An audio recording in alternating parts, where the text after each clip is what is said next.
Lods, tanong lang, kung ano magandang engine oil para sa HD3. May shop kasi na kapag sinabing 2-stroke engine oil, ang laging sagot puro pang 4-stroke oil lang meron sila. Magandang tanong yan ah. Sige, sagutin natin yan.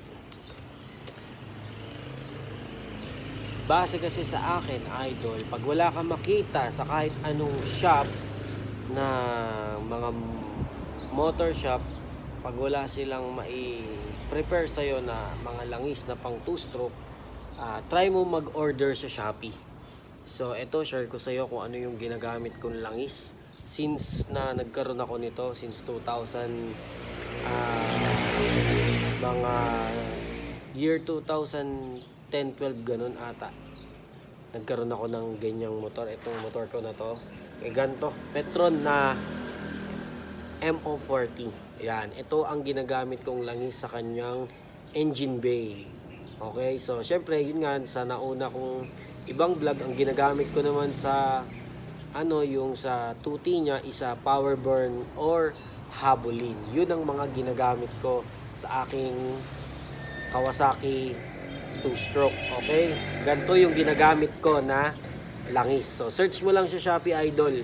Napaka sulit ng ganitong klase ng langis.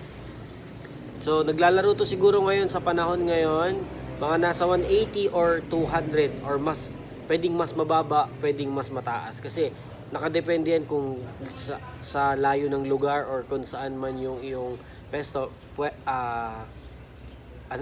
pwesto ba? Hindi. Yung pinakang lugar mo.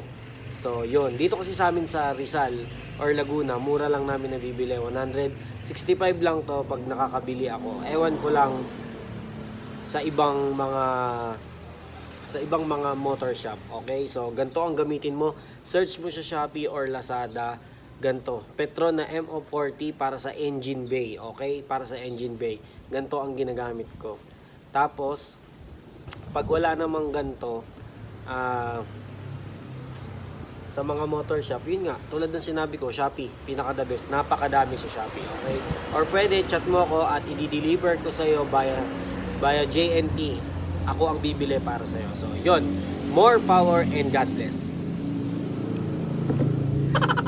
Shoutout nga pala sa mga, sa mga subscriber ko, sa mga followers ko, Jaymon Puller, sino pa, si Alice Mercader, Ninong, at saka dyan kay Arzon. Yan, sa mga subscriber ko, yon, maraming salamat sa suporta ninyo sa laging pagsubaybay sa channel ko. Okay, so yon, maraming salamat, ingat kayo palagi, more power and God bless, peace out.